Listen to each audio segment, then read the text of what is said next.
നമസ്കാരം, അഭിലാഷോടെയാണ്. ഒപ്പം നമ്മുടെ പ്രേംജി ഇപ്പോൾ പുതിയ സിനിമ പ്രൊജക്റ്റായിട്ട് വരികയാണ്. ഞാൻ സിനിമ ആഗ്രഹിച്ചിരുന്ന കാലത്ത് സിനിമ താരമായിട്ട് അല്ലെങ്കിൽ സിനിമയിലൊരു ക്യാമറമാനായിട്ട് എല്ലാം കണ്ടിരുന്നൊരു മനുഷ്യനാണ് പ്രേംജി.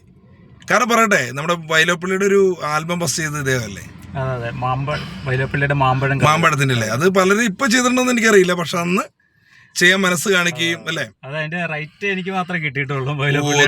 ഫാമിലിയിൽ നിന്ന് നമ്മൾ ആശ ചേച്ചിയായിരുന്നു അല്ലേ കൊച്ചിന്റെ അമ്മക്കുട്ടിയുടെ അമ്മയായിട്ട് ആശ ചേച്ചി. പിന്നെ ഡബ് ചെയ്ത ഗ്രേസി എന്ന് പറഞ്ഞ ഒരു ആർട്ടിസ്റ്റ് ഉണ്ട് അല്ലേ?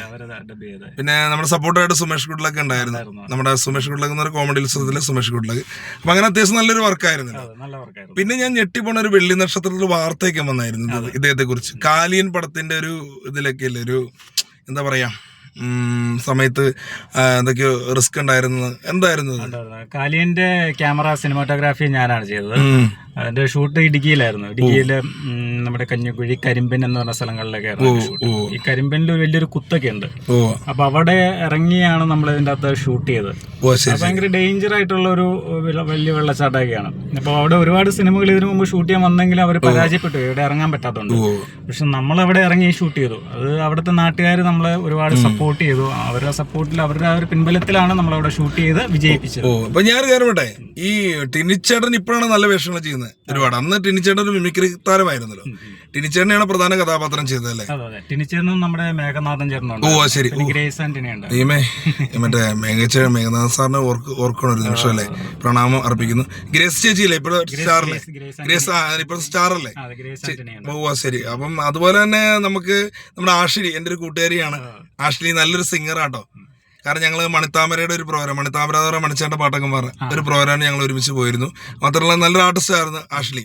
ഇപ്പൊ ഏതോ ലാസ്റ്റ് ഒരു പടത്തിൽ ഒരു നേഴ്സിന്റെ വേഷം കൂട്ടി ചെയ്തിരുന്നു, വിശേഷം എന്ന് പറഞ്ഞ പടത്തിൽ ആഷ്ലി ചെയ്തിരുന്നു. എനിക്ക് കാണിച്ചു തന്നു സുമേഷാ വിളിച്ചു പറഞ്ഞു. സുമേഷ് ഗുഡ്ലക്കാണ് പറഞ്ഞത് ആഷ്ലി ഇങ്ങനെ ഒരു പടത്തിൽ ചെയ്തു.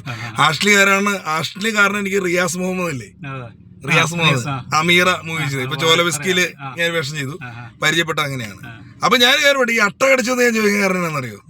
ഈ ഷക്കീല രേഷ്മ സിനിമയില്ലേ, അതില് രേഷ്മയുടെ സിനിമയില് ഞാൻ അഭിനയിച്ചിട്ടുണ്ട്.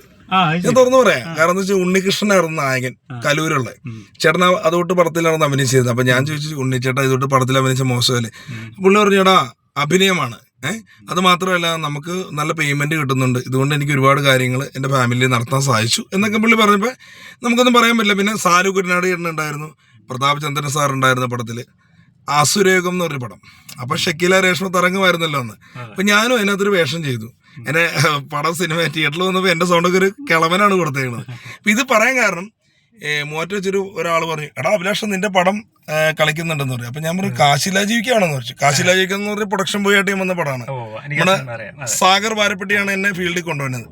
പ്രൊഡക്ഷൻ ബോയ് ആയിട്ട് എന്നെ വിടുന്നത് മിമിക്രിക്കാരനാണ്, സുമേഷ് ഗുഡ്ലക്കിന്റെ കൂട്ടുകാരനാണ് സാഗർ വാരപ്പെട്ടി. അപ്പൊ അങ്ങനെ കാശിലായോഗിക്കൽ ഒരു ചെറിയ സീൻ ചെയ്തു. അപ്പൊ അതാന്ന് ഓർത്ത് ഞാൻ അവനോട് പറഞ്ഞു, അതൊന്നുമല്ല അഭിലാഷേ, അസുരയോഗം ഷക്കീലയുടെ പടം, രേഷ്മയുടെ പടം. ഞാൻ നേരെ റോസിലേക്ക് ഓടി, അവിടെ പോയി ഈ സിനിമ കണ്ടു കഴിഞ്ഞപ്പോൾ ഒരു ചെറിയ സീനാണെങ്കിലും ഏത് പടം ആയിക്കോട്ടെ, ഏത് ടൈപ്പ് പടം ആയിക്കോട്ടെ, എൻ്റെ ഒരു സീൻ കാണിച്ചപ്പോൾ എനിക്ക് സത്യം പറഞ്ഞ സന്തോഷം തോന്നി. കാരണം നമ്മളത് ഒരു സീൻ ആഗ്രഹിച്ച് വന്നൊരു സമയമായിരുന്നുണ്ട്. പക്ഷേ അപ്പം എന്താ പറയുക, ഈ അവസരത്തിൽ ഓർക്കുവാണ് അസുരയോഗം എന്ന് പറഞ്ഞ പടം ഞാൻ ചെയ്ത് ഓർക്കുവാണ്. കാരണം നല്ല നല്ല നടന്മാരും അഭിനയിച്ചിട്ടുണ്ട് ഇതുപോലത്തെ പടങ്ങളല്ലേ. പഴയ പടങ്ങളൊക്കെ നോക്കി TG രവി സാർ അഭിനയിച്ചിട്ടുണ്ട്, സീമ ചേച്ചി അഭിനയിച്ചിട്ടുണ്ട്, ബാലങ്കി സാർ അഭിനയിച്ചിട്ടുണ്ട്. അതൊന്നും കാര്യമില്ല. എന്തായാലും അട്ടകടി കുറെ നെല്ലിയാമ്പതിൽ കൊണ്ടുപോയാണ്. പിന്നെ ഒരു കാര്യം, രേഷ്മ എന്ന് പറഞ്ഞ ആർട്ടിസ്റ്റിനോട് ബഹുമാനം തോന്നി. ഞാൻ നിന്ന് കഴിച്ചുകൊണ്ടിരുന്നപ്പോൾ അവർ പറഞ്ഞു, ഭക്ഷണം ഇരുന്ന് കഴിച്ചാലാണ്, നമ്മൾ ഇതിനു വേണ്ടിയാണ് ഫുഡ് കഴിക്കാനാണ് നമ്മളൊരു പ്രോഗ്രാമും കാര്യങ്ങൾ ചെയ്യുന്നത്, അതുകൊണ്ട് ഇരുന്ന് കഴിക്കുന്നു. എന്തായാലും സന്തോഷം. അപ്പൊ നെല്ലിയാമ്പതി അനുഭവം പോലെ വല്ല അട്ടടിക്കലൊക്കെ ഉണ്ടായോ അവിടെ? കാര്യല്ലേ? ഓ അത് ശരി. അപ്പൊ എന്താ നല്ല റിസ്ക് എടുത്ത് ചെയ്ത പടമാണ് കാലിയല്ലേ. അതുപോലെ മാമ്പഴം വർക്കല്ലേ വൈലോപ്പിള്ളിയുടെ. അപ്പൊ എന്തായാലും പുതിയ സിനിമ വരുന്നുണ്ട്. രാജ്മോഹൻ സാറിന്റെ കൊല്ലത്തുള്ള ഇന്റിമേറ്റ് സുഹൃത്താണ് രാജ്മോഹൻ സാറ്. ഓ ശരി. പുതിയ പടമാണ് ആവണി എന്ന് പറഞ്ഞ സിനിമ. സൂരജില്ലേ നായകൻ, സീരിയലിലൊക്കെ ഉള്ളല്ലേ. അപ്പൊ സൂരജിനും രാജ്മോഹൻ സാറിനും ടീമുകൾക്കും എല്ലാവിധ ആശംസകൾ നേരുന്നു. ആവണി അടുത്ത മാസം 22-ാം തീയതി റിലീസ്, കാണുക, സപ്പോർട്ട് ചെയ്യുക. ഓക്കെ. അതുപോലെ പ്രേംജി, അദ്ദേഹത്തിന്റെ പുതിയ വർക്കിന് ആശംസകൾ. Thank you.